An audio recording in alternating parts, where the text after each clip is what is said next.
ইমাম হুসাইন আল্লাহু আকবার বলে আর এক একটা ইয়াজিদের গর্দান আলাদা করে দেয়, আল্লাহু আকবার বলে এক একটা ইয়াজিদের গর্দান আলাদা করে দেয়। ইমাম হুসাইন যখন বারবার যুদ্ধ করে, মালিক ইবনে মারওয়ান নামক একটা লোক ডাক দিয়া বলে, ইমাম হুসাইনকে এমনি মারতে পারবা না, তার গোড়ারে তোমরা আক্রমণ করো। ইমাম হুসাইনের গোড়া দুলদুল গোড়ার পা বরাবর একটা তীর মারছে, গোড়াটা কাইতে নিচে পড়ে গেছে, গোড়ার জবান তখন খুলে গেছে। গোড়া তখন ইমাম হুসাইনকে ডাক দিয়া বলেছেন, ওগো ইমাম হুসাইন, আপনার কাছে ক্ষমা প্রার্থনা করি, আপনি আমারে ক্ষমা করবেন, আমি আপনারে আমার পিঠে রাখতে পারি নাই, আপনি আমাকে ক্ষমা করে দিবেন। ইমাম হুসাইন রাদিয়াল্লাহু তাআলা আনহু এবার তরবারি দ্বারা যুদ্ধ করতেছে। তরবারি দিয়ে যুদ্ধ করতে করতে ইয়াজিদের দলেরা গোল করে চারদিক থেকে ইমাম হুসাইনের বুক বরাবর তারা তীর মারছে। 20টা তীরের আঘাত, বর্ষার আঘাত ইমাম হুসাইনের বুক মুবারক বরাবর মারছে, তরবারি দিয়ে আঘাত করছে। শিমন নামক একটা লোক ইমাম হুসাইনের বুক বরাবর উইঠা কাইত হইয়া বইসা গেছে, ওনার গলা মুবারকের মধ্যে তরবারি ধরে রাখছে, ডাক দিয়া কয়, হুসাইন, আমি তোমার এই মুহূর্তে তোমার গর্দান আলাদা করে দিব। ইমাম হুসাইন কয়, শিমর, আমার গর্দান আলাদা করবা পরে আমার 2 রাকাত নামাজ আদায় করতে যাও। শিমরকে ইবনে জিয়াদ ডাক দিয়া বলতেছে, ইয়াজিদ ডাক দিয়া বলতেছে, শিমর, তাড়াতাড়ি ইমাম হুসাইনের গলা মুবারকের মধ্যে ছুরি চালাও, আমাদের আসরের নামাজ কাদা হইয়া যায়। আচ্ছা বলেন তো, যেই নানার কারণে নামাজ পাইলো, ওই নানার নাতির গলা মুবারকের মধ্যে ছুরি চালায়া আসরের নামাজ পড়লে ওই নামাজকে আল্লাহর দরবারে কবুল হবে? ওয়াজ কি বুঝছেন আপনারা? নবী নামাজ আনছেন না মেরাজ থেকে? নবী মেরাজ থেকে নামাজ আইনা উম্মতের জন্য ফরজ করছেন না? নবীর নাতি হযরত ইমাম হাসান হোসেনকে জান্নাতের যুবকের সর্দার বলছে না? আচ্ছা, এই যুবকের সর্দারের গলার ভিতরে ছুরি চালায় যদি কেউ আসরের নামাজ পড়বো, এই নামাজ কবুল হবে? কবুল হবে? ইমাম হুসাইন বলেন 2 রাকাত নামাজ পড়ব। উনি 2 রাকাত নামাজের জন্য নিয়ত করে দাঁড়াইছেন। 1 রাকাত পড়ছেন, দ্বিতীয় রাকাতের একটা সাজদা দিছেন। ইবনে জিয়াদ বলে, এই শিমর, ইমাম হুসাইন যদি আরেকটা সাজদা দিয়া 2 রাকাত নামাজ পরিপূর্ণ করে, আল্লাহর কসম ইমাম হুসাইনের তরবারির নিচ থেকে কেউ বাঁচতে পারবে না। বলে কেন? বলে মুসলমানের সবচাইতে জজবাওয়ালা পাওয়ার হলো তাদের নামাজ। এদের নামাজ দিয়া বিশ্ব জয় করতে পারে, এদের নামাজ দিয়া দুনিয়া কাহিল করতে পারে, এদের নামাজ দিয়া শত্রুরে কাহিল করতে পারে। নামাজটা শেষ করতে দিও না। ইমাম হুসাইন সেজদার ভিতরে যাবে, ইমাম হুসাইনের পিঠের মধ্যে তারা তরবারি দিয়া আঘাত করে পিঠে উঠা বৈশা গেছে। ইমাম হুসাইনের গলা মুবারকের মধ্যে তারা এমন ভাবে আঘাত করছে, আমার নবীকে যদি প্রশ্ন করেন, ইয়া রাসূলুল্লাহ, আপনার নাতির জীবনের শেষ নামাজটা উনি পরিপূর্ণ করতে পারল না, নবীজি এমন কোন রাস্তা আছে নাকি যেটার মাধ্যমে আপনার নাতি ইমাম হুসাইন ওনার জীবনের শেষ নামাজটা পরিপূর্ণ করবে? নবী আমার বলেন, হে দুনিয়ার মানুষ শোনো, ইমাম হুসাইনের যে একটা সেজদা কারবালাতে বাকি ছিল, একটা সেজদা ইমাম হুসাইন কাল ময়দানে মাশরে আমার আল্লাহ তাআলার কুদরতি কদমে দিবে। আর আমার আল্লাহ তাআলার কুদরতি কদমে সেজদা দিয়া ইমাম হুসাইন ততক্ষণ পর্যন্ত সেজদা থেকে মাথা উঠাবে না যতক্ষণ পর্যন্ত আমার আল্লাহ ইমাম হুসাইনের নানার উম্মতদেরকে মাফ না করবে। মহরমের 10 তারিখে, মহরমের কি গটাইলেন রাব, হায়রে কি গটাইলেন রাব, কলিজা ফাটিয়া যায় গো শুনিলে তার ঘটনা। হাসান শহীদ জহরেতে, হোসেন শহীদ কারবালায়, হায়রে হোসেন শহীদ জয়নাল আবদিন হইল গো বন্দি, এজিদা রোজেল খানায়।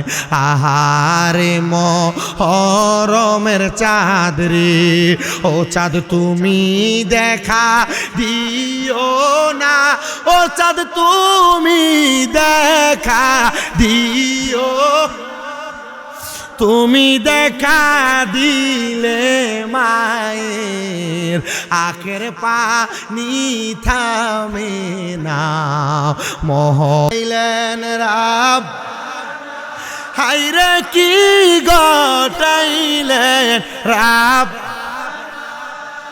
কলিজা ফাটিয়া যায় গো শুনিলে দহিত্র কলিজার টুকরা নাতি হযরত ইমাম হুসাইন ইবনে আলী রাদিয়াল্লাহু তাআলা আনহু। তো হযরত হুসাইন রাদিয়াল্লাহু তাআলা আনহু তিনি যে যুদ্ধ করেছেন আর করবেন, কারবালার বয়ান অনেক লম্বা। আপনারা যারা এখানে বসেছেন, গতকালকেও তো লাইলাতুল বরাত ছিল, আপনারা রাত জাগনা করে ইবাদত করেছেন। আমি আমার আলোচনার ধারাবাহিকতায় আপনাদের কাছে আমি আমার বয়ানের মূল টপিকগুলো, মূল ধারাগুলো বলে যাব, যেই মূল ধারাগুলো থেকে আপনারা আপনাদের ঈমান এবং আকীদাকে দুরুস্ত করবেন, পরিপূর্ণ করবেন, তাজা করবেন।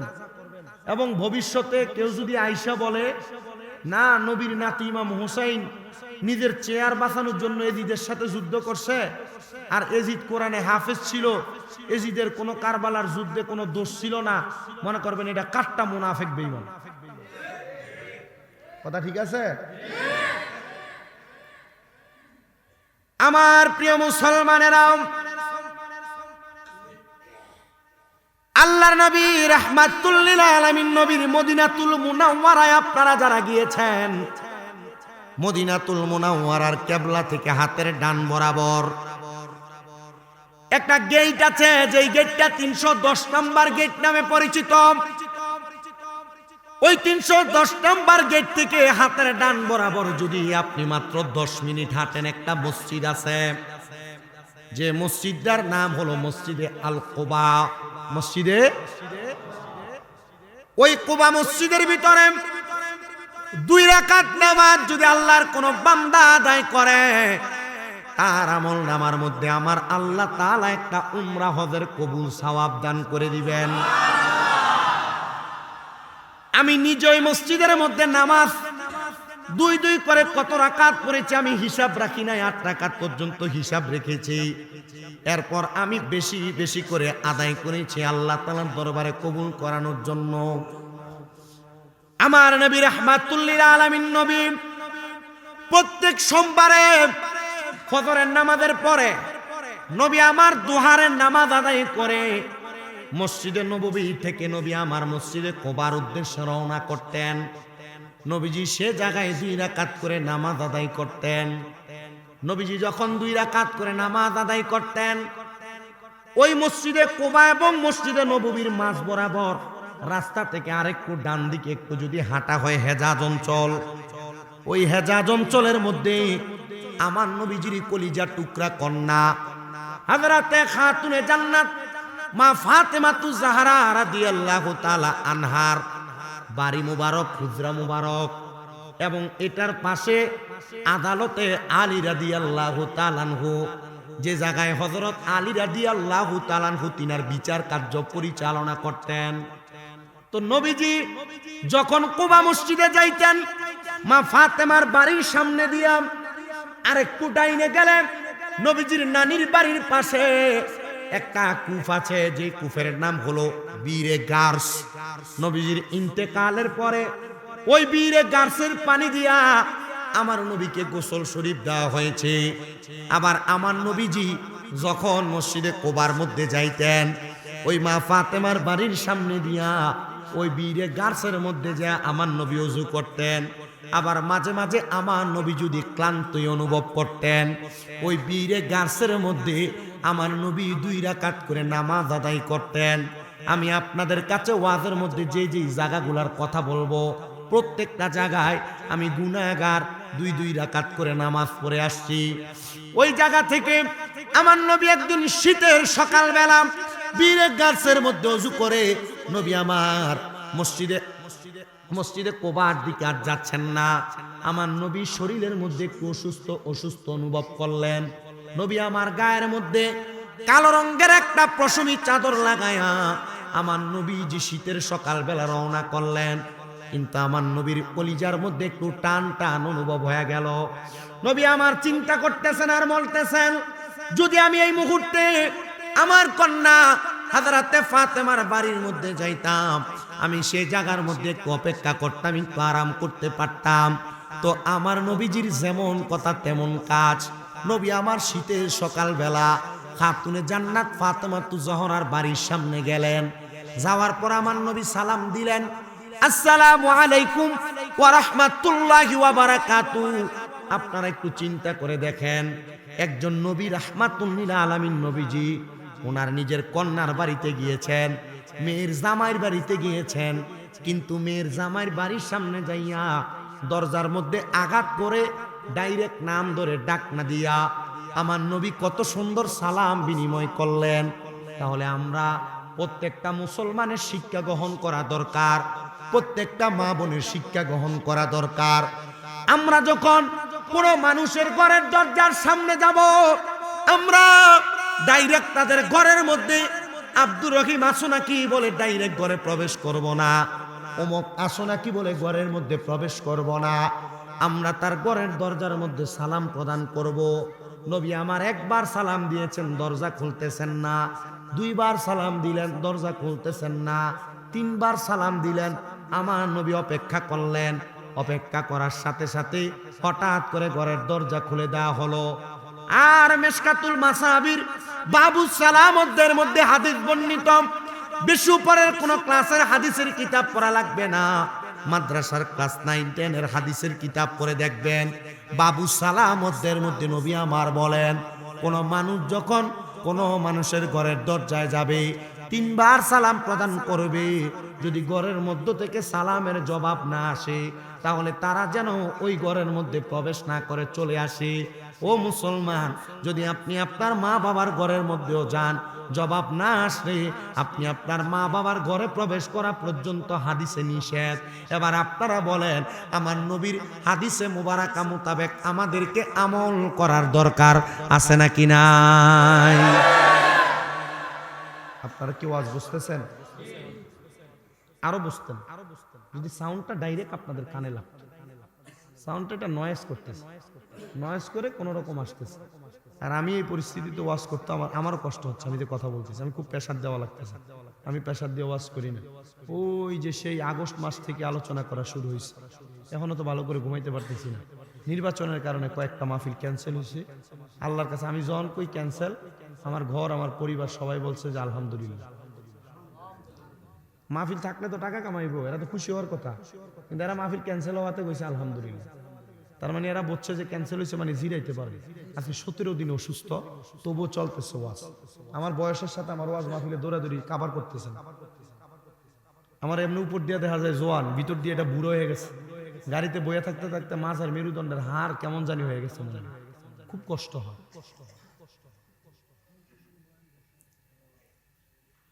তো আমি আপনাদেরকে বলছি, নবীজির মত একজন রহমতওয়ালা নবী, যিনি যদি উনার মেয়ের ঘরের সামনে যাইয়া, মেয়ের জামাতার ঘরের সামনে যাইয়া তিনবার সালাম দিয়া অপেক্ষা করতে পারে, আমরা ওই নবীর উম্মত হইয়া আমরাও সালাম দিয়া অপেক্ষা করার আমলটা করার দরকার আছে নাকি নাই? ঘরের দরজা খুলে দেওয়া হলো। আমার সাবজেক্ট কারবালা। সাবজেক্ট কি?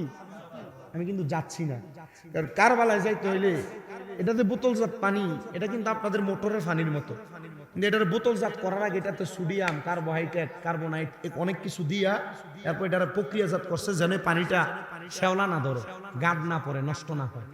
ঠিক না? তো আমি কারবালার ওয়াজে যাব, যাওয়ার আগে আপনাদেরকে কারবালার মূল অকপটটাকে একটু বলি, শোনেন। নবী আমার ঘরের মধ্যে প্রবেশ করে নাই, সালাম প্রদান করার পরে দরজা খোলা হয়েছে। আমার নবী আবার বিসমিল্লাহ বলে ঘরে প্রবেশ করলেন। নবীজি প্রবেশ করার পরে নবীজি হঠাৎ করে কোনো কথা বললেন না। নবীজির শরীর মুবারকের মধ্যে কালো রঙের পশমি চাদর আমার নবী এইভাবে মেলে ধরলেন, আর ডাক দিয়া বললেন, ওগো ফাতেমা, তুমি আমার চাদরের নিচে প্রবেশ করো।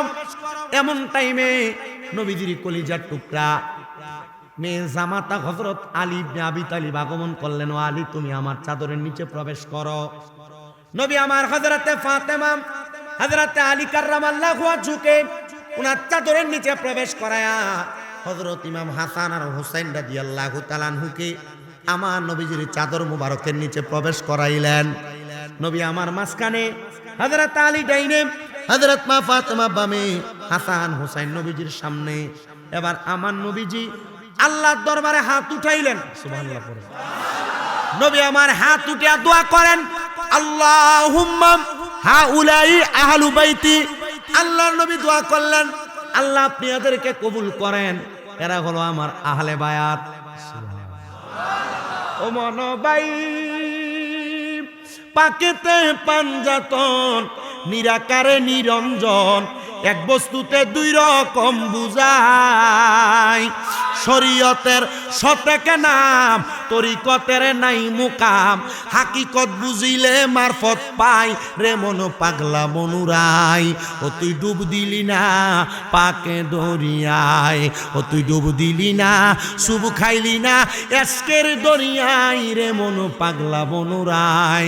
ও তুই ডুব দিলি না পাকে দরিয়ায়। ও মনরে আমার নবীজি সিন্ধু কইয়া মারেফতের তালা দিয়া হাসান হুসাইন রাখছে ডাইনে বাই। মা ফাতেমা শিকল হইয়া তালাটা রাখছে আটকায়া, সাবি নিছে আলী মুর্তুজাই রে মনু পাগলা মনুরাই। ও তুই ডুব দিলি না পাকে দরিয়ায়। জবান খুলে মুহাব্বতের আওয়াজে পড়েন আল্লাহু আকবার।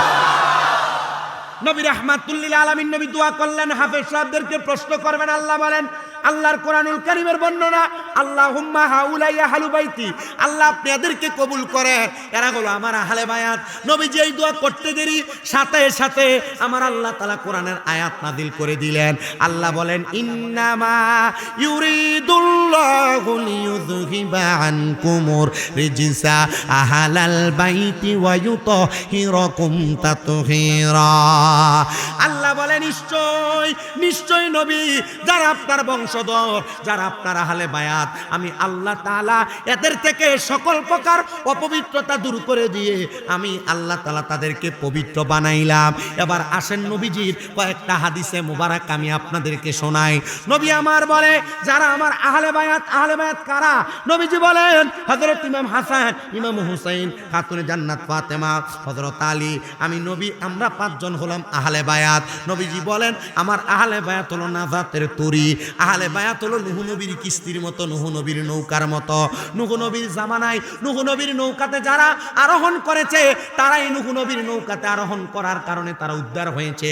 ঠিক বর্তমান জামানায় যারা আমি নবীর বংশধর, আহলে বাইতের রাসূলকে ভালোবাসবে, মোহাব্বত করবে, আহলে বায়াতের নৌকার মধ্যে আরোহণ করবে, তারাই জান্নাতি জান্নাতি জান্নাতি। জোরে জোরে বলেন সুবহানাল্লাহ। বাজারে নাউরি এলাকার বাবা, শুধু এইটা নয়, এইটা নয়, নবী আমার বলে, যারা আহলে বায়াতকে ভালোবাসলো তারা আমি নবীকে ভালোবাসলো, আর যারা আহলে বায়াতকে কষ্ট দিল তারা যেন স্বয়ং আমি নবীকে কষ্ট দিল। হ্যাঁ প্রিয় মুসলমান ইমানদারেরা, অন্তরের চক্ষু খুলে নেন, অন্তরের কানটা লাগায়া বয়ানটা শ্রবণ করার চেষ্টা করেন প্রিয় মুসল্লিরা। এবার আমার নবীজি যখন চাদরের নিচেই দোয়া করলেন, আল্লাহ আয়াত নাযিল করলেন, নবীজির একজন স্ত্রী চাদরটাকে এইভাবে তোলা দিলেন, তোলা দিয়ে ডাক দিয়ে বললেন, ইয়া রাসূলুল্লাহ, এই বরকতওয়ালা চাদরের নিচে আমি প্রবেশ করতে চাই। আমার নবী বলেন, স্ত্রী, তুমি তোমার জায়গায় সম্মানিত, আর এরা এদের জায়গায় সম্মানিত। নবী আমার এই কথা বলে হযরত হাসান আর হুসাইন রাদিয়াল্লাহু তাআলা আনহুকে আমার নবী দুইজনকে নবীর দুই হাতের মধ্যে করে নিয়ে নবী আমার পাহাড়ের এবড়ো থেবড়ো পাথরওয়ালা রাস্তা দিয়ে আস্তে আস্তে করে হেঁটে যায়। এমন টাইমে হযরত ইমাম হাসান আর হুসাইন একটু উফ উফ শব্দ করলেন, মানে পাথরের আঘাত লাগা ওনারা উফ শব্দ করতে দেরি আমার নবী হযরত ইমাম হাসানকে টান দিয়ে নবীর ঘাড় মোবারকের উপর উঠাইলেন। হযরত ইমাম হুসাইন একটু রাগ করবেন মনে করে নবী আমার হযরত ইমাম হুসাইনকে নবীর বাম ঘাড় মোবারকে কাঁধ মোবারক উঠাইলেন। নবী আমার যখন তারা দুইজনকে নিয়ে সামনের দিকে হাঁটে, বনু কুরাইশ গোত্রের একজন লোক ডাক দিয়ে বলে, হাসান হুসাইনের ভাগ্য কত ভালো, তারা বড় দামি একটা সাওয়ারের উপর সাওয়ারি হয়েছে। নবী আমার ঘাড় মোবারক ফিরে ডাক দিয়ে বলেন, এ বনু কুরাইজার ব্যক্তি, হাসান হুসাইনের ভাগ্য ভালো তুমি বললা, তারা দামি একটা সাওয়ারের উপর সাওয়ারি হয়েছে। শুধু সাওয়ার দামি না, সাওয়ার যেমন দামি, সাওয়ারের উপর যেই দুইজন সাওয়ারি তারাও ঠিক তেমন দামি। নবী বুঝাইলেন শুধু আমার কাঁধে হাসান হুসাইন ওঠার কারণে শুধু আমি নবীর কাঁধ মোবারক দামি না, হাসান হুসাইনও। সুবহানাল্লাহ পড়ে নবী আমার তাদেরকে নিয়ে চলে গেলেন মসজিদে নববীতে। বর্তমান যে মসজিদে নববী দেখা যায়, আগে কিন্তু এত জাকজমক সাজানো পূর্ণ ছিল না, একবারে খোলামেলা পরিবেশ। আমার নবীজি মসজিদে নববীর বারান্দার মধ্যে বসলেন। হযরত ইমাম হাসানকে নবীর ডান উরু মুবারকের মধ্যে বসাইলেন, হযরত ইমাম হোসেনকে নবীজির বাম উরু মুবারকের মধ্যে বসাইলেন। বসায়াম আমার নবী তাদেরকে আদর করতেছেন। এমন টাইমে হযরত জিবরাইল আমিন আমার নবীজির দরবারে আগমন করলেন। ইয়া রাসূলুল্লাহ, আল্লাহ তাআলা বলেছেন আপনার দুইজন নাতিকে আল্লাহ তাআলা রাস্তার মধ্যে দিয়ে দেওয়া লাগবে। নবী আমার বলে, ইয়া কি জিবরাইল, না না না, আমি আমার দুইজন নাতিকে বিদায় করতে চাই না। বলে কেন গো? বলে আমার দুইজন নাতি হলো আল হাসানু ওয়াল হুসাইনু সাইয়্যিদা শাবাবি আহলিল জান্নাহ। আমার হাসান এবং হুসাইন তারা দুইজন হলো জান্নাতের যুবকদের সর্দার। এই বাজার নাউরির যুব সমাজ, আপনারা যারা আজকের মাহফিল সাজাইলেন, মাহফিল করে লাভ কি? হযরত ইমাম হাসান আর হুসাইন রাদিয়াল্লাহু তাআলা আনহু আপনাদের জান্নাতের সর্দার হবে। আর আপনারা বলবেন আমরা আপনাদের স্মরণে বাজার নাউরি কেন্দ্রীয় জামে মসজিদে একটা মাহফিল করাইছিলাম, হয়তো আল্লাহ তাআলা এটার উসিলায় ইমাম হাসান আর হুসাইন আপনাদেরকে সুপারিশ করে জান্নাতে নিয়ে যাবেন। জান্নাতের কথা শুনলে খুব খুশি হন, ঠিক না? কিন্তু নামাজ পড়তে রাজি না। জান্নাতের কথা শুনলে খুব খুশি হয়, কিন্তু সুদ ছাড়তে রাজি না। জান্নাতের কথা শুনলে খুব খুশি হয়, ঘুষ ছাড়তে রাজি না। কথা বলেন না, ঠিক না? জান্নাতের কথা শুনতে খুব ভালো লাগে, কিন্তু সুদ খায়, ঘুষ খায়, পরের হক মারা মারা খায়। কথা কন না, ঠিক না বেঠে? আবার আমাদের সমাজের মানুষের সুদখুরগুলোরে ধরে মসজিদের সভাপতি বানায়, ঠিক কিনা? এই সুদখুর ঘুষগুলাকে ধরে মসজিদের সেক্রেটারি বানায় কিনা? আমাদের সমাজের মানুষ এই সুদখুর ঘুষখুরগুলোকে এলাকার সর্দার বানায়। যেটা 10 টাকা ছায়ের কাছে বেচা হয় এটাকেও সর্দার বানায়, ঠিক কিনা? আগামীকালকে এরা দোকানে বসতে পারবে না, চিন্তা করবে আমাদেরকে এভাবে বইলা গেল। এরা সমাজে লম্বা লম্বা কথা বলবে, খোদার কসম এদের কথার কোনো দাম নাই। কুকুরের ঘেউ ডাকের দাম আছে, এদের কথার কোনো দাম নাই। কষ্ট হইতেছে বাবা? আপনার কি ওয়াজ কি এগুলা করলে এলাকায় ঝামেলা লাগে? কোনো এক এলাকায় সুদের ওয়াজ করার পরে এখন আর দাওয়াত দেয় না, তো পোলা পানে এমনি দাওয়াত দিয়া নেই, ঘরে মিলাদ পড়ায়, হাদিয়া দিয়া দেয়, ওয়াজের হাদিয়া। কইলাম যে তোরা আমার পুরো ওয়াজের হাদিয়া দে, ওয়াজ করাস না, টাকা দিস কি লেগা? এ কইতেছে হুজুর টাকা দেই, এই মুরব্বীরার ওয়াজের কথা বললে সব হুজুর দাওয়াত দাও, শামীম রেজা দাওয়াত দিও না। আমি কইলাম তো কারণ কি? হুজুর যারা শামীম রেজারে দাওয়াত দিও না, এটা বলে যে আপনি আগে 3 বার আমাদের এলাকায় আসছেন, আপনি আইসা বলছিলেন যে সুদখুরারে ভালো মতো ঠিকছে দুইছিলেন, এই জন্য এরা আপনার ওয়াজটা পছন্দ করছে না। আচ্ছা বলেন, কোন সুদখুর যদি আমার ওয়াজ অপছন্দ করে, আমি কি ওয়াজ করা বন্ধ করে দিব? এটা পাগলাটা কইতে গেছে বাড়ি কই? এই জায়গায় বাড়ি। মারহাবা, এটা একটিভ শ্রোতা, একটা 10 জনের থেকে বেশি শ্রদ্ধ। গোলাম মারহাবা কন, আরো জোরে বলেন না মারহাবা। যান আপনি রেস্ট করেন স্যার, আপনি ওনাকে নিয়ে একটু রেস্ট করতে দেন। বসো বসো, আলহামদুলিল্লাহ পড়েন। প্রিয় মুসলমান ইমানদার শুনেন, অন্তরের কান লাগা শুনেন রে। নবী আমার যখন ওনার 2 জন নাতিকে আদর করতেছিলেন, জিবরাইল আমিন বলেন যাও যাও যাও, নবীজি 2 জন নাতিকে আল্লাহর রাস্তায় শহীদ করে দেওয়া লাগবে। নবী আমার ডাক দিয়া বলেন না, আমার 2 জন নাতি জান্নাতের যুবকদের সর্দার, আমি নবী এই নাতিগুলাকে শহীদ করতে চাই না। এ জিবরাইল, আমার আল্লাহ তাআলার কাছে খবর দিয়া দাও, আমার আল্লাহ যেন আমার 2 জন নাতিকে না নিয়ে যায়। আমার আল্লাহ যেন এই 2 জন নাতির বিনিময় আমি নবীর দুইজন সন্তান আছে, একজনের নাম তৈয়ব আর একজনের নাম তহের। কোন বর্ণনায় বলে একজনের নাম তৈয়ব আর একজনের নাম হলো কাশেম। যেন আমার দুইজন সন্তানকে আমার আল্লাহ তাআলা নিয়ে যায়। নবীর যেমন কথা তেমন কাজ। আমার আল্লাহ তাআলা আমার নবীজির কলিজার টুকরা দুইজন সন্তানকে নিয়ে গেলেন।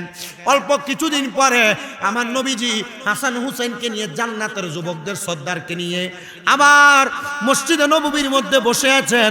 এমন টাইমে জিবরাইল আমিন আয়েশা ডাক দিয়ে বলেন, ইয়া রাসূলুল্লাহ নবী, আমার আল্লাহ বলেছেন আপনার দুইজন নাতিকে আল্লাহর রাস্তায় শহীদ করে দেওয়া লাগবে।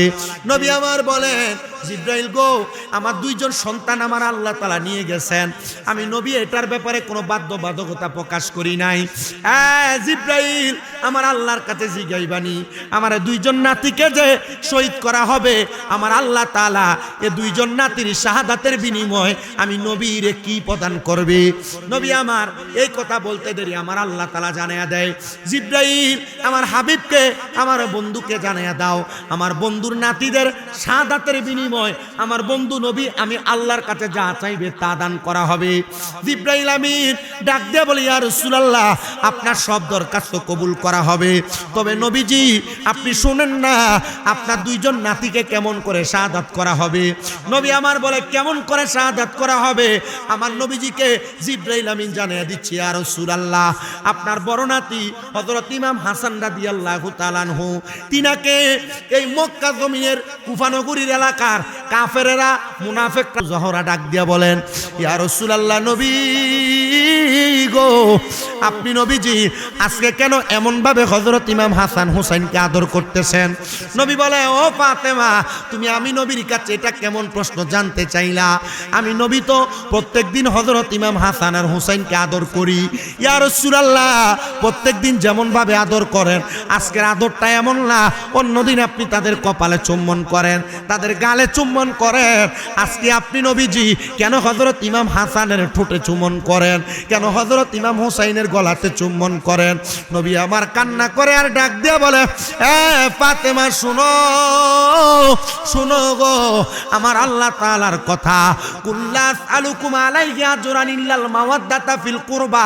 আমার আল্লাহ তাআলা দুনিয়ার মানুষের কাছে কোনো ভাড়া চায় না, বিনিময় চায় না, তবে ইল্লাল মাওয়াদ্দাতা ফিল কুরবা, যারা আমি নবীজির নিকট আত্মীয়, আমার আল্লাহ তাআলা এদের ভালোবাসা চাই, মুহাব্বত চাই। কিন্তু ওই দুষ্ট ইয়াজিদ বাহিনী পাপাচারেরা আমার কলিজার টুকরা নাতিদেরকে কারবালার ময়দানে শহীদ করে দিবে, আমার নাতির গলার মধ্যে তরবারি চালাইবে। আমার নাতিরা যেন কারবালার রোয়ান নামক একটা লোক সহ হযরত ইমাম হুসাইন আর হাসান রাদিয়াল্লাহু তাআলা আনহু, তারা দুই ভাই গেলেন কারবালার ময়দানের আগের একটা মরুভূমি প্রান্তরে ঘোরার জন্য, দেখার জন্য।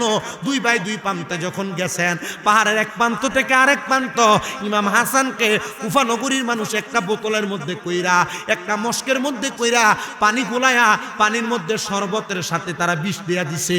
হযরত ইমাম হুসাইনকে, হাসানকে একবার দুইবার না 6 বার বিষ দিছেন, কিন্তু বিষে উনি ইন্তেকাল করেন। দেওয়ার সাথে সাথে রে মুসলমান, হযরত ইমাম হাসান ওই শরবতটা যখন পান করলেন, নানা গো বলে চিৎকার দিয়ে ওই কুফা নগরীর পাহাড়ের পাদদেশে উনি কাইতে পড়ে গেলেন। নানা গো বলে যখন চিৎকার করলেন, এমন টাইমে হযরত ইমাম হুসাইন ডাক দিয়া বলে, জগতের মানুষ, ও দুনিয়ার মানুষ, খবর শুনোনি, আমার ভাই হযরত ইমাম হাসান মনে হয় নানা গো বলে চিৎকার মেরেছে। আহারে নানা গো বলে দুনিয়ার কোনো সন্তানেরা চিৎকার দেয় না, দুনিয়ার কোনো নাতি নানার জন্য এত পাগল হয় না। আমরা দুই ভাই এই কারণে আমাদের নানার পাগল, কারণ আমার নানা হলো মুহাম্মাদুর রাসূলুল্লাহ সাল্লাল্লাহু আলাইহি ওয়াসাল্লাম। জোরে জোরে বলেন আল্লাহু আকবার। হযরত ইমাম হুসাইন দৌড়ে আসলেন। আমার সাবজেক্টটা দিচ্ছেন আপনারা ইতিহাস, লম্বা ইতিহাস টানতে হবে, অনেকক্ষণ পর্যন্ত কথাটা বলতে হবে। আপনার কি ধৈর্য নিয়ে বসবেন? তাবারুকও তো আছে, ঠিক না? বিরিয়ানি প্যাকেট হইলে আমার একটা ইশারা দিবেন, দিলে আমি শেষ করে দিই।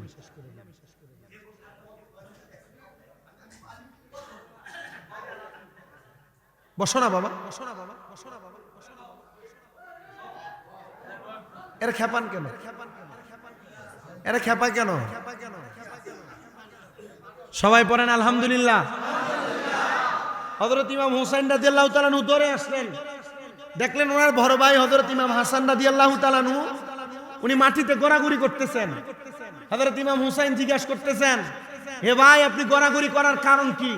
উনি বলেন, ভাই মুনাফিকেরা আমি ইমাম হাসানের জিহ্বার মধ্যে এরা বিষক্রিয়া ঢাইলা দিছে। শুধু বীজ দেয় নাই, এরা মনে হয় আরবের বিষক্রিয়া আঘাতের মতো গুড়ি গুড়ি পাথর এরা বাইটা আমার শরবতের সাথে পান করে দিছে। উনি প্রশ্ন করে, ভাই একবার পরিচয় দেন না, কে আপনার বিষ পান করাইছে? কে আপনার বিষের সাথে এমন নুরি পাথর যোগ করে দিছে? উনি বলেন, ভাই যদি আমি আপনাকে এখন বলি, আপনি এদেরকে আপনার তরবারি দিয়ে কতল করে দিবেন, আর আমার নানার উম্মতেরা 1500 বছর পরে যখন দুনিয়াতে আসবে, আমার নানার উম্মতের ঈমান পরীক্ষা করার জন্য দুই একটা ইয়াজিদ বাহিনী যদি না থাকে, তাহলে আমার নানার উম্মতের ঈমান পরীক্ষা করবে কেন? হযরত ইমাম হাসান তখন আল্লাহ তাআলার কুরআনুল কারীমের আয়াত ইন্নাল্লাহা মাআস সাবিরিন আয়াতে কারিমা তেলাওয়াত করলেন আর বললেন, নিশ্চয় ধৈর্য ধারণকারীর সাথে আমার আল্লাহ তাআলা আছেন। হযরত ইমাম হাসান রাদিয়াল্লাহু তাআলা আনহু যখন এমন শব্দ ব্যবহার করলেন, ইমাম হুসাইন রাদিয়াল্লাহু তাআলা আনহু বড় অবাক হয়ে গেলেন। হযরত ইমাম হাসান ডাক দিয়ে বললেন, হে ভাই হযরত ইমাম হুসাইন রাদিয়াল্লাহু তাআলা আনহু, আপনার কাছে আমার ইন্তেকালের সময়, শাহাদাতের সময় শেষ সালামটা আমার নানা মুহাম্মদুর রাসূলুল্লাহর দরবার শরীফের মধ্যে পৌঁছায়া দিবে। বেঈমানি করেছে, আপনার বাবাকে তারা দাওয়াত দিয়েছে, আপনি কুফা নগরীতে যায়েন না, এরা আপনি ইমাম হুসাইনের সাথে পর্যন্ত বেঈমানি করবে। এই কথা শোনার সাথে সাথে হযরত ইমাম হুসাইন অপেক্ষা করলেন। সর্বশেষ ওনাকে একটা চিঠি দেওয়া হইল। চিঠির মধ্যে লেখা হইল, এ হযরত ইমাম হুসাইন, আপনি যদি কুফা নগরীতে না আসেন আর আমাদেরকে বায়াত না করান, আমরা কাল ময়দানে মাশরে আপনার নানার কাছে আপনাকে আসামি বানায় দিব আর বলবো, ওগো মুহাম্মাদুর রাসূলুল্লাহ, আপনার নাতিকে আমরা বারবার ডেকেছিলাম আমাদেরকে বায়াত করানোর জন্য, কিন্তু আপনার নাতি আমাদেরকে বায়াত করানোর জন্য আসে নাই। তখন কিন্তু আপনি আসামি হয়ে যাবেন। ইমাম হুসাইন নবীর সহচর যারা আছে তাদেরকে ডাকলেন আর বললেন, তারা তো আমার নানার কাছে আমাকে আসামি করবে, আমি আর ধৈর্য ধারণ করে থাকবো না, আমি এখন রওনা করব কারবালার ময়দান কুফা নগরীতে। নবীজির নাতি হযরত ইমাম হুসাইন রওনা করলেন কুফা নগরীতে। রওনা করার সময় ইমাম হুসাইন সহ মোট 72 জন সদস্য রওনা করলেন কুফা নগরীর দিকে। 72 জন সদস্য যখন রওনা করলেন, সামনে আগাবে কুফা নগরীতে, কি এরা পথ ভুল করে কারবালার জমিনে প্রবেশ করেছে, কিন্তু কারবালার জমিন থেকে তারা সামনে যাইতে পারে না। ইজিদ বাহিনী তাদেরকে ঘেরাও করে রেখেছে, ডাইনে যাইতে পারে না, বামে যাইতে পারে না, ইজিদ বাহিনী তাদেরকে পাকড়াও করে রেখেছে। বলে, কাহিনী কি, কারণ কি? বলে, অন্য কোনো কারণ না, আপনাদেরকে এখানে বন্দি করে এই জায়গার মধ্যে হত্যা করা হবে, শহীদ করা হবে। আর নবীর নাতি বলে, তোমরা আমাকে শহীদ করবা, এই কথা আমার নানা এই দুনিয়া থেকে ইন্তেকাল করার আগে আমাদেরকে জানাইয়া দিছে। জোরে জোরে পড়েন আল্লাহু আকবার। হযরতে ইমাম হুসাইন রাদিয়াল্লাহু তাআলা আনহু তিনি যখন ওই কুফা নগরীতে গমন করার পরে কারবালার ময়দানে গেলেন, ওই কারবালার ময়দান একবারে পাক্কা করে ওনাদের তাবু গাড়ানোর জন্য, ওনা খেজুরের ডাল কাটার জন্য গেলেন। খেজুরের ডালের মধ্যে তরবারি দিয়ে আঘাত করার সাথে সাথে খেজুরের ডালের ভিতর থেকে রক্ত বের হচ্ছে। খেজুরের ডালগুলাই নাম যখন মাটির মধ্যে আঘাত করলেন, মাটির মধ্য থেকে রক্ত বের হচ্ছে। হযরতে জয়নুল আবিদিন ইমাম হুসাইনের বড় শাহজাদা তিনি ডাক দিয়ে বলেন, বাবা যান, কোনোদিন খেজুরের ডাল থেকে রক্ত বের হতে দেখি নাই, কোনোদিন মাটির মধ্য থেকে রক্ত বের হতে দেখি নাই। আব্বাজি, কারণ কি, কোন কারণে খেজুরের ডাল থেকে রক্ত পড়ে আর মাটির মধ্য থেকে রক্ত বের হয়? তিনি ডাক দিয়া বলেন, অন্য কোনো কারণে না, অন্য কোনো কারণে না।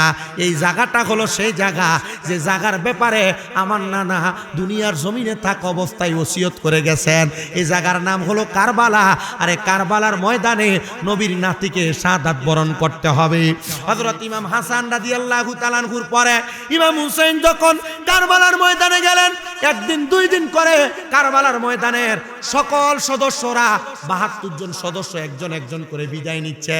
আমার নবীজির কলিজার টুকরা নাতি ইমাম হুসাইনের ছোট একজন ছেলে ছিল যার নাম ছিল হযরত আলী আসগর। হযরত আলী আসগরকে ইমাম হুসাইনের স্ত্রী কুলের মধ্যে করে নিয়ে আইসা ডাক দিয়া বলেন, ওগো ইমাম হুসাইন, আমি সারা বানু আপনার স্ত্রী, আপনার ছোট বাচ্চাটা আপনার হাতের মধ্যে তুলে দিলাম, নিয়ে যান আপনি ওনাকে ওই পুরাত নদীর পারে নিয়ে একটু পানি পান করে নিয়ে আসেন।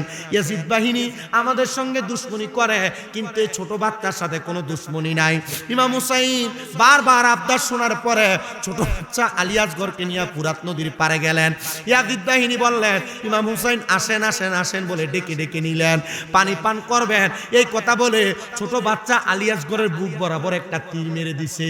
ইমাম হুসাইন কান্দে, আর ছোট বাচ্চাটাকে হাতের মধ্যে করে নিয়ে ওনার তাঁবুর সামনে যখন গেলেন, ডাক দিয়া বললেন, ওগো আমার স্ত্রী সাহারা বানু, তোমার সন্তানকে আমি জান্নাতের সুধা পান করে আনছি। সাহারা বানু আয়েশা যখন দেখলেন ছোট একটা বাচ্চা হযরতে আলী আসগর কলিজাটা চিরে যাচ্ছে, ওনার বুকের মধ্যে তরবারির আঘাত না তীরের আঘাত পইরা ওনার কলিজাটা ছিদ্র হয়ে গেছে। সাহারা বানু ডাক দিয়া বলে, জগতের মানুষ, ও দুনিয়ার মানুষ, আমি যখন দেখলাম আমার সন্তানকে তারা কারবালার ময়দানের মধ্যে পুরাত নদীর পারে ওনার বুকের মধ্যে তীর মাইরা ওনারে কতল করেছে, ওনারে শাহাদাত করেছে, আমার কলিজার মধ্যে লেগেছে, আমি চোখের পানি ফালায়া ফালায়া কাঁদছি। একটু পানির দরকার বলে বলে বলে বলে আমরা হাহাকার করেছি, কারবালার ময়দানের মধ্যে আমাদেরকে একটু পানি দেওয়া হয় না। এমন টাইমে ইমাম হুসাইনের বড় সাহেবজাদা হযরতে ইমাম আলী আকবর তিনি ডাক দিয়া বলে, বাবা যান, আপনি আমারে অনুমতি দেন, আমি যুদ্ধ করার জন্য বুড়ার পিঠের মধ্যে চইরা তরবারি হাতের মধ্যে কইরা নিয়া আমি এখন ইয়াজিদের সামনে থেকে পুরাত নদীর পার থেকে আমি পানি নিয়ে চলে আসব। যখন উনি এই কথা শুনলেন রে, সাথে সাথে হযরতে আলী আকবর ওনার তরবারি নিয়ে পুরাত নদীর পারে গেছেন। তরবারি দিয়ে যুদ্ধ করতে করতে একসাথে 90টা ইয়াজিদ বাহিনীর গলার মধ্যে ছুরি চালাইছে। 90টা ইয়াজিদ সাহ ইন্তেকাল করছে, 90টা ইয়াজিদ জাহান্নামী হইছে। হযরত আলী আকবর বুড়ার পিঠে চইরা হযরত ইমাম হুসাইনের কাছে আইসা বারবার ডাক দিয়া বলে, বাবা, ও বাবা, আপনার কাছে আগমন করলাম, আপনি যেহেতু আমাকে একটু পানি যদি দিতে পারেন, আমি 90 জনকে একসাথে ইন্তেকাল করাইছি, আমি একটু পানি পান করতে পারলে একটা ইয়াজিদ আমি আলী আকবরের তরবারি থেকে বাঁচতে পারবে না। এই কথা শোনার সাথে সাথে হযরতে আলী আকবরকে ইমাম হুসাইন ডাক দিয়া বলে, বাবা, যদি পানি দিতে পারতাম 72 জন সদস্য আহলে বায়াতের কেউ শাহাদাতের পেয়ালা পান করা লাগতো না, কেউ শাহাদাত বরণ করতো না, সবাই দুনিয়াতে জীবিত অবস্থায় থাকতো। বাবারে, দুনিয়ার পানি পান করা লাগবে না, যাও যাও কারবালাতে যুদ্ধ পরিচালনা করো।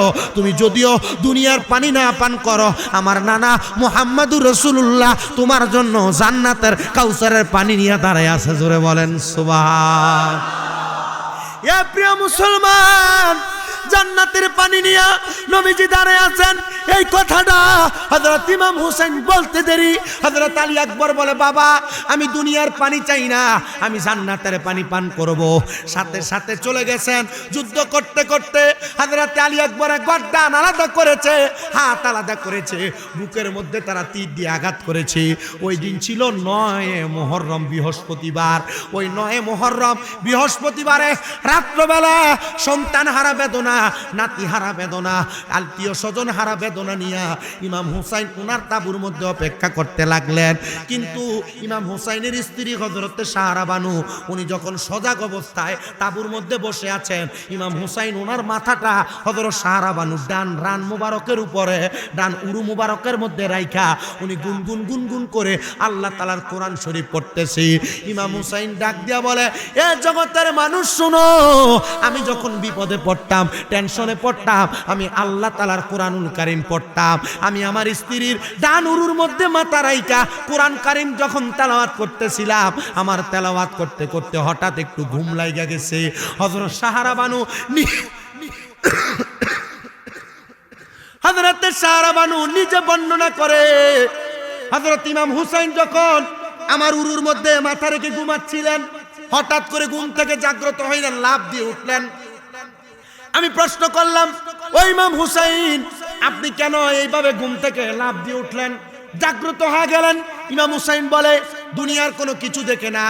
আমি জাগ্রত হয়েছি একটা মাত্র কারণে। সাহারা বানু জানো, আমি যখন ঘুমাইলাম আমি বড় মারাত্মক একটা স্বপ্ন দেখেছি। বলে কি স্বপ্ন দেখেছেন? বলে আমি স্বপ্ন দেখেছি আমার নানা মুহাম্মাদুর রাসূলুল্লাহ সাল্লাল্লাহু আলাইহি ওয়াসাল্লামের কন্যা হযরতে খাতুনে জান্নাত মা ফাতেমাতুজ জোহরা, পর্দার অন্তরালের মা ফাতেমার নামটা কেন বারবার আপনাদেরকে বলি? কারণ মহিলারা জানতে হবে আল ফাতেমাতু সাইয়্যিদাতুন নিসাই আহলিল জান্নাহ। মা ফাতেমা হলো জান্নাতের মহিলাদের সরদারিনী। যে মহিলারা 5 ওয়াক্ত নামাজ পড়বে, যে মহিলারা স্বামীর খেদমত করবে, স্বামীর হুকুম মানবে, স্বামীর কথা শুনবে, পর্দা করবে, বেহায়াপনা করবে না, ওই মহিলারা সেই মা ফাতেমার সাথে জান্নাতে যাবে।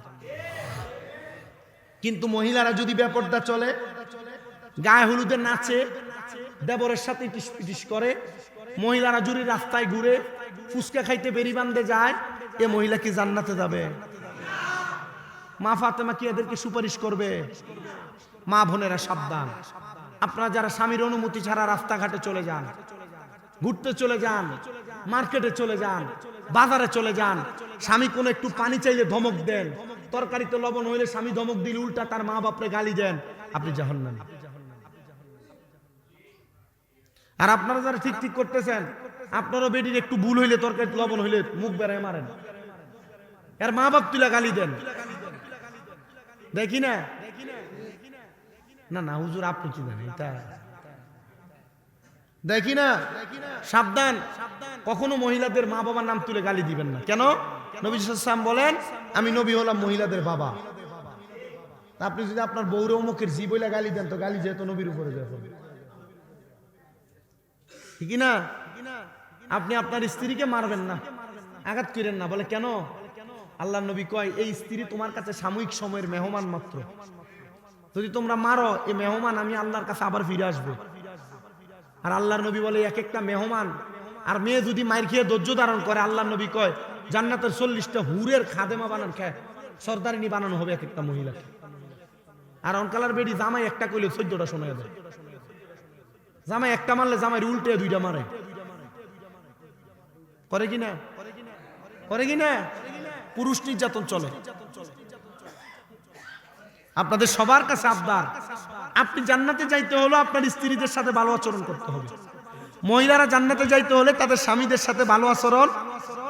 আপনি যদি বেফরদা ঘুরেন, জামাই থায় বিদেশ, সামনে ইমুতে হোয়াটসঅ্যাপে পর পুরুষের সাথে কথা কনতে, আর কামাইব? কথা কয় না, কাজ হবে? আর অল্প একটু সময় দিবেন, পারবেন না? আমারও কষ্ট হইতেছে, আমি কিন্তু মনে করছি একটু ঘুমামো, পারি না। কিন্তু আপনার সবে বরাত গেল, রোজা ছিলাম তো, ইফতার রানিং এ করছি। আমার মনে হয় যে ওয়ারুক এসে ইফতার করছি, খুব কষ্ট হয়েছে। আইসা আবার আপনাদের এখানে খুঁজেই খানা খাইছি একরকম। বলছি যে আমাকে খানা খাওয়াই দেন। খায়া মনে করছি যাও রেস্ট করবো, তাও পারি নাই, সময় হয়ে গেছে। আমি আপনাদেরকে কারবালার যে ঘটনাটা বলতেছি, এই ঘটনাটা বলে বিদায় নিব। শেষ হইলে অসুবিধা হবে না তো? আরেকটু কষ্ট করেন, আল্লাহ কবুল করেন, আমিন পড়েন।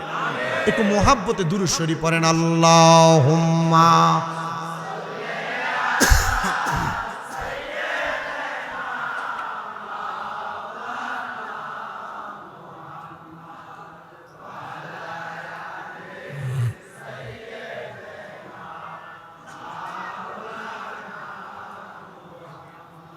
নূর নবীজির ফসিনা মুবারক মেশকের চাইতে আরো সুগ্রাণ, যাহা সাহাবীরা আতর রূপে করতেন তাহা ব্যবহার। আল্লাহুম্মা মাশাআল্লাহ ওয়া আলা আলি।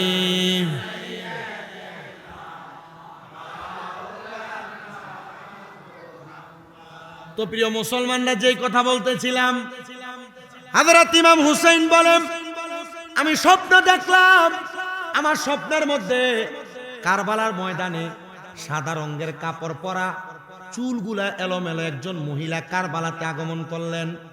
কারবালার মরুভূমিতে আগমন কইরা ওনার চুল দিয়া মাথাগুলা ঢাকনা দেওয়া। উনি কারবালার ময়দানের একটা জায়গা থেকে পাথরগুলা উনি সরাইতেছেন। আমি প্রশ্ন করলাম, ইমাম সাদা কাপড় পরা, চুল দিয়া মুখ ঢাকনা দেওয়া, কে গো আপনি? আপনার পরিচয় কি? তিনি মাথার চুলগুলা সরাইলেন আর ডাক দিয়া বলে, বাবা হুসাইন, আমি হইলাম তোমার মা জননী হযরত ফাতেমা জোহরা। ও মা, আপনি কারবালার ময়দানে কি করেন? হযরত ইমাম হুসাইনের প্রশ্নের জবাবে উনি ডাক দিয়া বলে, বাবা হুসাইন, আগামীকালকে যেই জায়গাটা দেখতে পাও আমি পরিষ্কার করেছি, এই জায়গার মধ্যে তুমি ইমাম হুসাইনের গলা মুবারকের মধ্যে তরবারি চালানো হবে। তুমি হুসাইনকে যখন এই জায়গার মধ্যে শোয়ানো হবে, তুমি হুসাইন যদি এই জায়গার মধ্যে শুইয়া পাথরগুলা যদি তোমার পিঠের মধ্যে লাগে, তুমি হুসাইন যদি একবার উপশব্দ করো, মুহাম্মাদুর রাসূলুল্লাহ রওজা মুবারকে থাকবে না। তুমি হুসাইনকে রক্ষা করার জন্য আমার নবী রওজা মুবারক থেকে কারবালাতে চলে আসবে।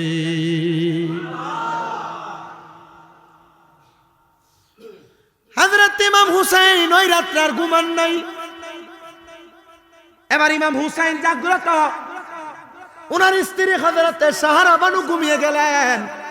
সাহারা বানু কান্না করতে করতে ঘুম থেকে জাগ্রত হইলেন। হুসাইন জিজ্ঞাসা করে, এ সাহারা বানু, আপনি কেন কান্না কাটতে করতে ঘুম থেকে জাগ্রত হইলেন? সাহারা বানু ডাক দিয়া বলেন, স্বামী হুসাইন, আমি বড় মারাত্মক একটা স্বপ্ন দেখেছি গো। জান্নাতের একটা থাল সাজানো, দামি দামি খানা, এই থালের সামনে আমার নবীজি বসা মুহাম্মাদুর রাসূলুল্লাহ, এই থালের পাশে হযরত আলী বসা, এই থালের পাশে খাতুনে জান্নাত ফাতেমা বসা, এই থালের পাশে হযরত ইমাম হাসান বসা। আমি প্রশ্ন করলাম, ইয়া রাসূলুল্লাহ, আপনারা চারজন, এত ভালো ভালো খাবার আপনাদের সামনে, আপনারা কেন খাবারগুলা খান না? আমার নবী আমাদেরকে উত্তর দিয়েছেন, সাহারা বানু, এই খাবারের মালিক হলো 5 জন, আমরা আছি মাত্র 4 জন, আরো একজন এখনো পর্যন্ত বাকি আছে, তিনি হলো ইমাম হুসাইন। আগামীকালকে আসরের সময় উনি আগমন করবে, তারপর আমরা এই খানাগুলা আহার করব। হযরত সাহারা বানু কান্দে আর ডাক দিয়া বলে, আমরা সেই রাত্রে আর ঘুমাইলাম না। ফজর পড়লাম, যখন জোহরের রক্ত হয়ে গেল, জোহরের সময়, ওই দিন ছিল জুমার দিন, শুক্রবার, আমরা জুমার নামাজ আমাদের তাবুতে পড়েছি, ইয়াজিদ বাগিনী তাদের তাবুতে নামাজ আদায় করেছে। চিন্তা করে দেখেন, নবীর নাতি ইমাম হুসাইন জুমার নামাজ আদায় কইরা ওনার বুকের মধ্যে হযরত আমিরে হামজার বর্ম মুবারক লাগায়া, হাতের মধ্যে হযরত আলীর তরবারিটা লইয়া, মাথার মধ্যে আমার নবীর পাগড়ি মুবারক লাগায়া, ওনার একটা গোড়া ছিল দুলদুল গোড়া, ওই দুলদুল গোড়ার উপরে চইরা উনি টকবক করতে করতে সামনে গেছেন। যা দেখেন এদিক বাহিনীরা সিরিয়াল ধরে দাঁড়ায় আছে, শুধু নবীর বংশ ইমাম হুসাইনকে কারবালায় শহীদ করে দেওয়ার জন্য। ইমাম হুসাইন লক্ষ্য করে দেখলেন প্রত্যেকটা এজিদ বাহিনী সামনে দাঁড়ানো। আগে আপনাদেরকে একটা কারগুজারি শোনাই, ওই এজিদ বাহিনীর মধ্যে 7000 কোরআনে হাফেজ ছিল। ওই এজিদ বাহিনীর মধ্যে 2000 মুফতি সাহেব ছিল। কয় হাজার? ওই এজিদ বাহিনীর মধ্যে অসংখ্য আলেম ছিল। কই না, এরা তো সাহাবী বলা যাবে না। এজিদরে সাহাবী বলা যাবে, সাবধান, আকীদা নষ্ট হয়ে যাবে, ঈমান চলে যাবে। কি চলে যাবে? এরা এই তো পাগল, এ ফরালে জানে না। না না না, কোনোভাবে ছিল না। ইয়াজিদ তো ইয়াজিদ। আচ্ছা, যেই নাতি ইমাম হুসাইন রাদিয়াল্লাহু তাআলা আনহু, যেই নানা মুহাম্মাদুর রাসূলুল্লাহর কারণে ইসলাম পাইলো, এই নানা বলছেন এরা হলো জান্নাতের যুবকের সর্দার। আচ্ছা, এরার গলাতে যারা ছুরি চালাইবো, এরা সাহাবী হইব কেমনে? কথা কয় না। আবু জাহেল নবীরে দেখে নাই? কথা বলেন। আবু জাহেল নবীরে দেখছে কিনা? দেখছে কিনা? আবু জাহেলকে কি সাহাবী বলা যাবে? কেন বলা যাবে না? কারণ সাহাবী তাদেরকে বলা হয় যারা নবীজিকে ঈমানের সাথে দেখছে, ঈমানের সাথে দেখার পর নবীজির সাথে ঈমানের সাথে জিন্দেগি কাটাইছে এবং ঈমান নিয়ে ইন্তেকাল করছে, এরা বলে সাহাবী। এখন এরা তো ঈমান নিয়ে মরে নাই, কারণ এরা নবীর নাতির গলায় ছুরি চালাইছে। এরা সাহাবী না, এরা বেঈমান। বলেন এরা সাহাবী না, এরা কি? আর কেউ যদি এজিদের প্রশংসা করে কয় এজিদ সাহাবী ছিল, এইটাও বেঈমান। কথা কি ঠিক আছে? যেটা এজিদের প্রশংসা করে কইব যে এজিদ কোরআনে হাফেজ, এজিদ আলেম, এজিদ ইমানদার ছিল, এজিদ সাহাবী ছিল, এইটাও বেঈমান। কথা ক্লিয়ার? এজন্য সব মোল্লা দেখলে পাগল হন যেত না। কথা বুঝতে হবে। সব মোল্লা দেখলে শুধু আমারে দেখে আপনি দেশি মুরগা খাওয়াবেন, আমার ইমান নাই তো আপনি আমারে খাওয়াবেন কেন? ঠিক না? একটা ছোট্ট ঘটনা শোনাই, শুনলে বুঝবেন কেন সব মোল্লা দেখলে পাগল হবেন না। এক বেডির সুন্দরী একটা নাতিন ছিল। এই সুন্দরী নাতির লেগে এলাকা সব ফোলাফাইন পাগল। এখন পাগল যে বেডি কি সবদের কাছে বিয়ে দিতে পারবে এক নাতিন রে। এখন বেডির কাছে এক এলাকা স্যাংডা ফুল আছে, ডাক দিয়ে দাদি গো, তুমি মুরব্বী মানুষ, চলতে ফিরতে খুব কষ্ট হয়, তুমি যদি বলো আমি তোমার একটু খেদমত করবো। বেডিকে আমার কোনো টাকা পয়সা নাই, তোমার বেতন দিব কেমনে, তুমি আমার খেদমত করবা। না গো দাদি, বেতন লাগতো না, তুমি আমার লাগে দোয়া করলে চলবো। কি করলে চলবো? বেডিকে বেতন ছাড়া যদি একজন খেদমত করি না লোক পাই, এটা তো ভালোই। এরে তুই যে আমার খেদমত করবি, এখন আমার দরকার লাগলে আমি তোরে ডাক দিব কেমনে, তোর নাম কি? এ ডাক দিয়ে কই দাদি গো, নামটা কেমনে কই, এইটাই সবচেয়ে শরমের কথা, আমার নাম হইলো নাতিন জামাই। নাম কি? জোরে কর না। তো বেডি ফানি লাগলো, ডাক দে, নাতিন জামাই কই একটু পানি দাও। বেডি খানা লাগলো, কয় নাতিন জামাই কই একটু পানি দাও। যখন বারবার এই কথা কয়, 2 সপ্তাহ পরে নাতিনদারে এমনি হাতে করে ধরে নিয়ে কয়, দাদি তোমার নাতিনদারে আমি খুব ভালো পাই, তাই আমি বিয়া করতাম, তুমি যদি কো। আরে হুঙ্গা, তুই 2 সপ্তাহ আমার খেদমত করে আমার নাতিনকে ফটাইছ বিয়া করবার লাগিয়া, যা তুই আর খেদমত করা লাগতো না। দাদি গো আমারে তারাই দিবা, তাই তো আমার ভালোবাসে। এখন আমার যদি তুমি তাই না দো, তাই তো আমার লোক যাইব গা। কত ভালো ভালো যাচ্ছে, হাতে ধরে নাতিন লয়ে গেছে দৌড়। বেডি ডাক দিয়ে কয়, এলাকার মানুষ, আমার নাতিন লই, আমার নাতিন জামাই ফলে জাগা একটু ধরো। এলাকার মানুষ ধরে, এই বেডি ধরে, বেডি নাতিন লয়ে নাতিন জামাই যাইতো না, তোর লয়ে নিয়ে যাইতো। এমন এজিদরে সাহাবী কয় যারা, পাঞ্জাবি ঠিক, টুপি ঠিক, নামের হুজুর, নাতিন জামাইয়ের মতো ইমান সব। কথা কন না। আর কিছু বুঝান লাগবো?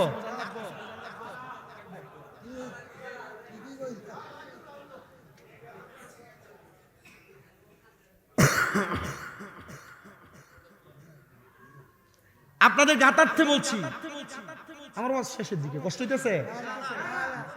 আমার কাছে ভাল লাগতেছে কি জানেন, আপনারা যে এই পরিবেশে, মানে আমি কিন্তু কষ্ট করে ওয়াজ করতেছি, যে মাইক আমি কিন্তু আগেই বলছিলাম, আমার ওই সাদ্দাম ভাই মনে হয় না, হ্যাঁ আমি বলছিলাম যে মাইকের সাউন্ড সিস্টেম যেন একটু ভালো হয়, কইছিলাম। তো এই জন্য আমি সেত্তামও পারতাছি না, তো যদ্দূর হইতেছে যদ্দূরই ভালা। আপনারা যে এভাবে বসে আছেন একনিষ্ঠভাবে, আপনারা যে একসাথে বসে আছেন, এটা সবচেয়ে সুন্দর পরিবেশ। একটা কথাবার্তা নাই, শৃঙ্খলাবদ্ধভাবে বসছেন, আলহামদুলিল্লাহ পড়েন। এটা আপনারা আপনাদের বাজার নাউরি এলাকার সম্মান রাখছেন, আপনাদের ভদ্রতার বহিঃপ্রকাশ দিচ্ছেন। আমি এর আগেও আসছি আপনাদের অত্র অঞ্চলে, অনেক জায়গায় আসছি, এই মতলবে অনেক জায়গায়, যে কালীপুর কোন দিকে, কালীপুরের ওই সাইডে আসছি, নারায়ণপুরের দিকে আসছি, আর কয়েক জায়গায় আসছি। এই যে যত জায়গায় আসছি মোটামুটি আমি ভদ্রতা পাইছি। এক চেয়ারম্যান ছিল, এত কুইল্লা গায়ের চাদর ফরাই দিচ্ছে আমার, এটা মহাব্বত আর কি। তা আমি আপনাদের কাছে যেহেতু আসছি, কথাটা বলি, ইমাম হুসাইন রাদিয়াল্লাহু তাআলা জীবনটাকে কেমনে দিয়া গেছেন, ওনাদের জীবনের দাম ছিল, এজন্য এরার গলা যারা ছুরি চালাইছে এরা কিন্তু সাহাবী না, এইটার ইমান রাখতে হইব। কথা কন না, ঠিক কিনা? এর জন্য ইয়াজিদের প্রশংসা করলে ইমান থাকবে না, ইমান চলে যাবে, ঠিক কিনা? আল্লাহ আমরার বোঝার তৌফিক দিক, আমিন কন। হযরত ইমাম হুসাইন গেলেন, ৭,০০০ কোরআনে হাফেজ, ২,০০০ মুফতি, সব আলেম দ্বীন এক সিরিয়ালে দাঁড়ানো। ছোট একটা বাচ্চা ৭-৮ বছর বয়স, এজিদের সামনে থেকে আগে আসছেন, ও ইমাম হুসাইন আপনার কাছে আমার একটা আবদার। বলে কি? বলে তুমি এজিদের লোক, তুমি আমার কাছে কি আবদার করবা? হে ইয়া ইবনে ইমাম হুসাইন, আমি এজিদের সন্তান হতে পারি, তবে আমি আপনার জন্য আজকে 17 মাস পর্যন্ত অপেক্ষা করতেছি, আপনি কখন কুফা নগরীতে আসবেন আর আমি আপনার হাতে হাত রেখে ঈমান গ্রহণ করব। নবীর বংশের চেহারা দেখে মানুষ ঈমান গ্রহণ করছে। হক্কানি ব্যক্তি যারা, আল্লাহওয়ালা যারা, এদের চেহারা দেখে মানুষ হেদায়েত হয়, এরা কথা বলা লাগে না। ইবনে মাজাহ শরীফের 303 নম্বর পৃষ্ঠার হাদিস, ইযা যুকিরাল্লাহু আযজা ওয়া জাল্লা, হক্কানি ব্যক্তি, হক্কানি পীর তারা যাদের চেহারার দিকে তাকাইলে আল্লাহর কথা মনে হয়ে যায়। এ প্রিয় মুসলমান ইমানদার, হযরত ইমাম হুসাইন বলে ঠিক আছে তুমি কালেমা পড়ো। ছেলেটা পড়ছে লা ইলাহা ইল্লাল্লাহ মুহাম্মাদুর রাসূলুল্লাহ। ইমাম হুসাইন বলেন আমাকে যুদ্ধ করার সুযোগ দাও। ছেলেটা বলে যুদ্ধ করবেন পরে, আগে আপনার থেকে আমার একটা তরবারি দেন। বলে বয়স মাত্র 8 বছর, তুমি তরবারি দিয়া কি করবা? ছোট বাচ্চা ডাক দিয়া বলে, ইমাম হুসাইন, আপনি যদি ইয়াজিদের সাথে যুদ্ধ করার কারণে আগে শাহাদাত বরণ করেন, আর আপনার নানা যদি আমারে জিজ্ঞাসা করে আমি কেন আগে মরলাম, আমি থাকতে কেন আপনি শাহাদাত বরণ করলেন, আমি আপনার নানার কাছে জবাব দিতে পারবো না।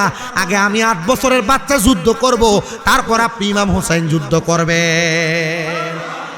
চলে গেছেন যুদ্ধ করতে, ছোট বাচ্চা 8 বছর বয়স, একটা তরবারি দিয়া 80টারে মারছে। কয়টারে? 80টারে মারার পর ওই ছোট বাচ্চার বাবা ডাক দিয়া কই, দেখছুনি ঘরের শত্রু বিভীষণ আমার সন্তান আমার দলের মানুষকে মারে, পেছন দিয়া যাইয়া ছোট বাচ্চার গর্দান বরাবর একটা আঘাত করছে, কোপ মারছে, ছোট বাচ্চা ইন্তেকাল করছে।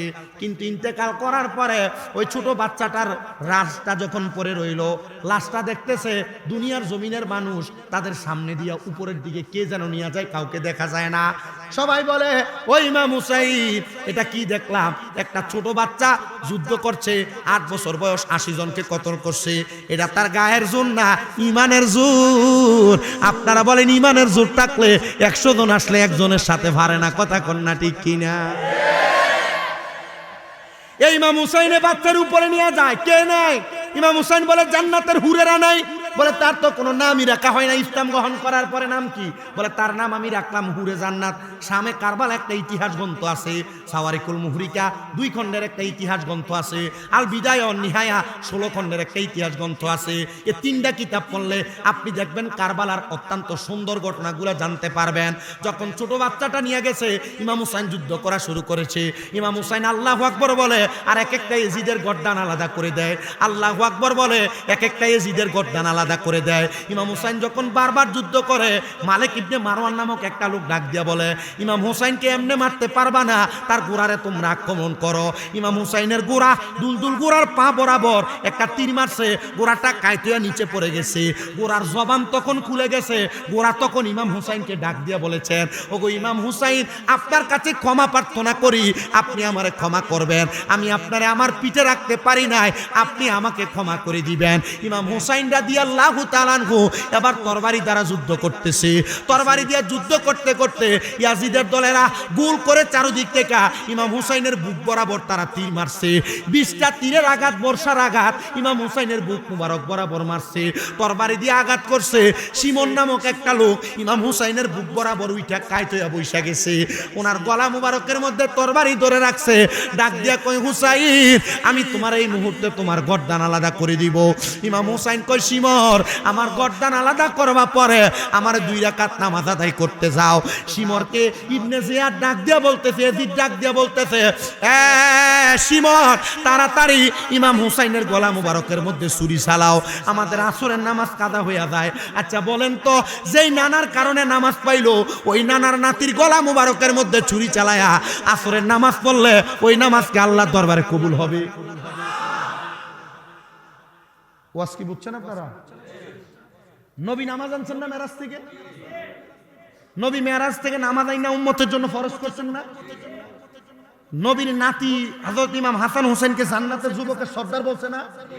আচ্ছা, এই যুবকের সর্দারের গলার ভিতরে ছুরি চালায় যদি কেউ আসরের নামাজ পড়বো, এই নামাজ কবুল হবে? কবুল হবে? ইমাম হুসাইন বলেন 2 রাকাত নামাজ পড়ব। উনি 2 রাকাত নামাজের জন্য নিয়ত করে দাঁড়াইছেন। 1 রাকাত পড়ছেন, দ্বিতীয় রাকাতের একটা সাজদা দিছেন।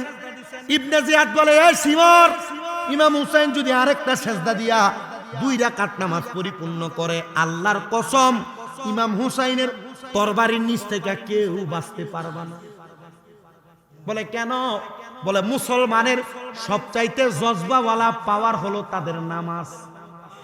এদের নামাজ দিয়া বিশ্ব জয় করতে পারে, এদের নামাজ দিয়া দুনিয়া কাহিল করতে পারে, এদের নামাজ দিয়া শত্রুরে কাহিল করতে পারে। নামাজটা শেষ করতে দিও না। ইমাম হুসাইন সেজদার ভিতরে যাবে, ইমাম হুসাইনের পিঠের মধ্যে তারা তরবারি দিয়া আঘাত করে পিঠে উঠা বৈশা গেছে। ইমাম হুসাইনের গলা মুবারকের মধ্যে তারা এমন ভাবে আঘাত করছে, আমার নবীকে যদি প্রশ্ন করেন, ইয়া রাসূলুল্লাহ, আপনার নাতির জীবনের শেষ নামাজটা উনি পরিপূর্ণ করতে পারল না, না। নবীজি এমন কোন রাস্তা আছে নাকি যেটার মাধ্যমে আপনার নাতি ইমাম হুসাইন ওনার জীবনের শেষ নামাজটা পরিপূর্ণ করবে? নবী আমার বলেন, হে দুনিয়ার মানুষ শোনো, ইমাম হুসাইনের যে একটা সেজদা কারবালাতে বাকি ছিল, একটা সেজদা ইমাম হুসাইন কাল ময়দানে মাশরে আমার আল্লাহ তাআলার কুদরতি কদমে দিবে। আর আমার আল্লাহ তাআলার কুদরতি কদমে সেজদা দিয়া ইমাম হুসাইন ততক্ষণ পর্যন্ত সেজদা থেকে মাথা উঠাবে না যতক্ষণ পর্যন্ত আমার আল্লাহ ইমাম হুসাইনের নানার উম্মতদেরকে মাফ না করবে। মহরমের 10 তারিখে, মহরমের কি গটাইলেন রাব, হায়রে কি গটাইলেন রাব, কলিজা ফাটিয়া যায় গো শুনিলে তার ঘটনা। হাসান শহীদ জহরেতে, হোসেন শহীদ কারবালায়, হায়রে হোসেন শহীদ জয়নাল আবদিন হইল গবন্দি, এজিদা রোজেল খানায়। আহারে মহরমের চাঁদ রে, ও চাঁদ তুমি দেখা দিও না, ও চাঁদ তুমি দেখা দিও, তুমি দেখা দিলে মায়ের আখের পানি থামে না। মহইলেন রাব, হায়রে কি গটাইলেন রাব, কলিজা ফাটিয়া যায় গো শুনিলে। তাহলে আমাদের ওয়াজের শিক্ষা, ইমাম হুসাইন তরবারির আঘাতে থাইকা কয় রাকাত নামাজ পড়ছে? জোরে কোন। আজকে যে আপনারা এই বাজার নাউরি কেন্দ্রীয় জামে মসজিদে যুব সমাজের উদ্যোগে নাউরি এলাকাবাসী মাহফিল সাজাইছেন, এই মাহফিল সফল হবে কখন? যখন এই কারবালার অনুপ্রেরণা অন্তরে নিয়ে সবাই 5 ওয়াক্ত নামাজ পড়বে। কথা বলেন, কথা বলেন, ঠিক কিনা? এই কারবালার ভালোবাসা অন্তরে নিয়ে যদি 2 রাকাত নামাজ করে যদি আদায় করেন, আল্লাহ তাআলা চাইলে আমাদেরকে মাফ করতে পারে কিনা? পারে কিনা? পারে কিনা? আল্লাহ আমাদেরকে মাফ করে। আরো জোরে পড়েন, মাফ করেন। আমিন পড়েন না?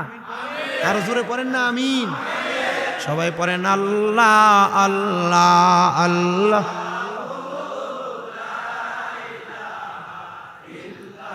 ও আল্লাহ আল্লাহ। সুন্দর, ভালো হয়েছে, লিখে দিচ্ছে। আপনাকে দেখিলে নবী গো যকয় হারাম, স্বপ্নেতে দিয়েন দেখা হাবিবি দুজা হান নবীজি আল্লাহ।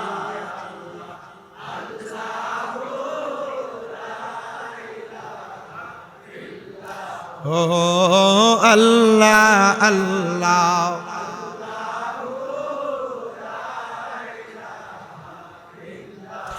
আরবের মরুর দেশে বাবা আব্দুল্লাহর ঘরে, মা আমেনার নুরানি কুলে আসলেন নবী যে নবীজি আল্লাহ আল্লাহ।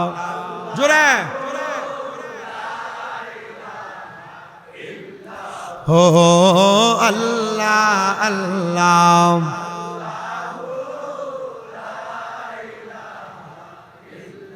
হাজারো দুরুদ হাজারো সালাম নবী দরবারে আপনার, এ দয়া করে কবুল করেন সালাতু সালাম।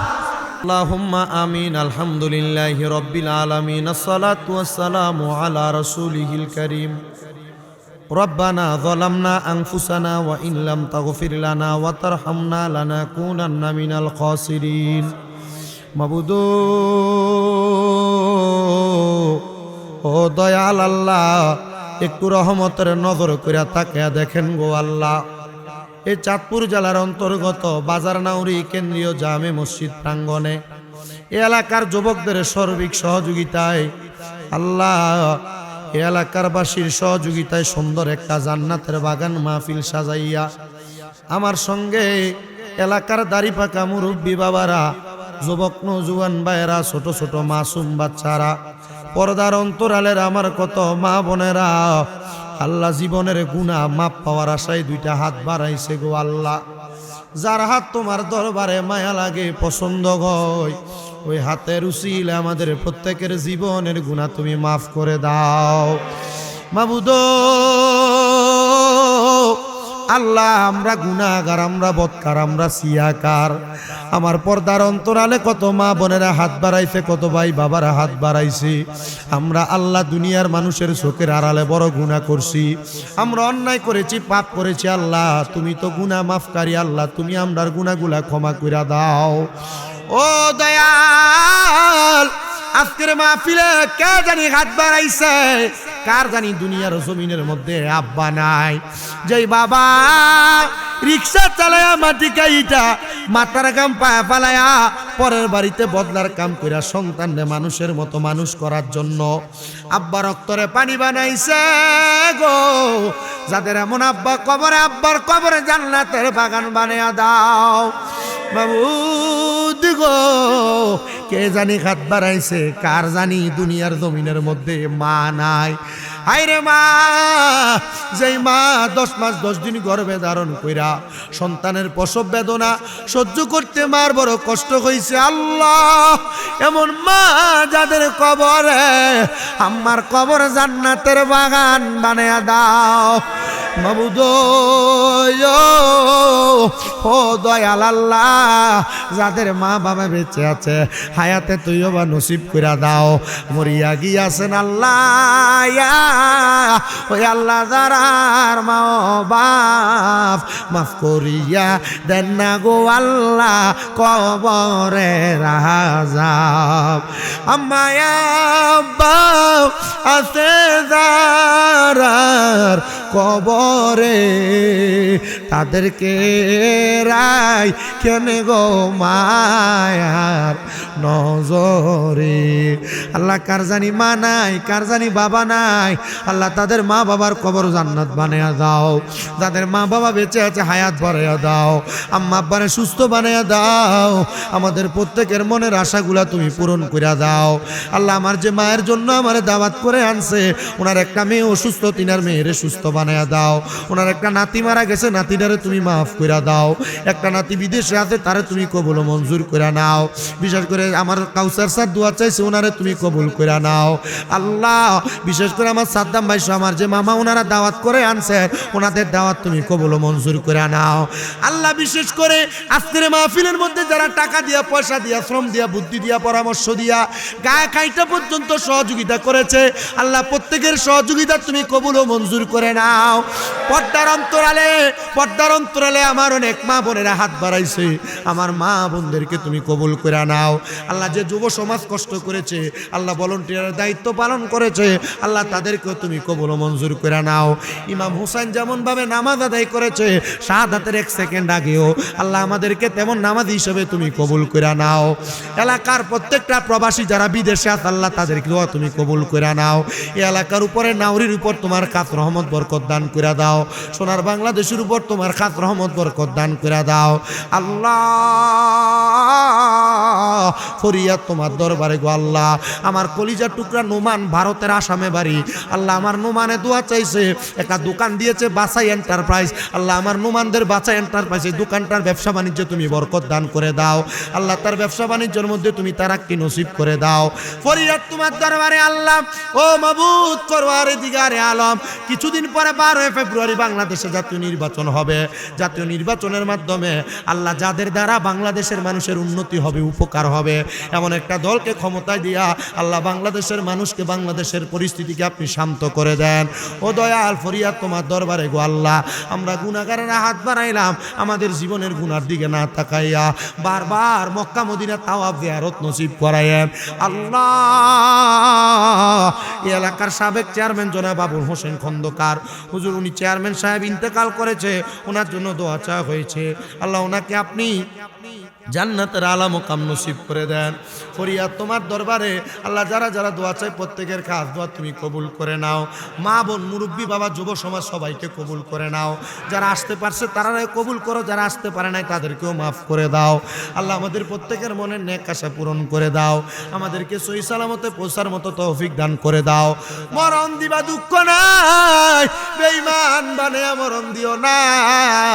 মরণের আগে নবীজির নূরানি চেহারা মুবারক দেখতে দেখতে আখিরি জবানে মধুর কালেমা পড়ে দিয়েন, লা ইলাহা ইল্লাল্লাহ মুহাম্মাদুর রাসূলুল্লাহ সাল্লাল্লাহু আলাইহি ওয়াসাল্লাম। আসসালামু আলাইকুম ওয়া রাহমাতুল্লাহ।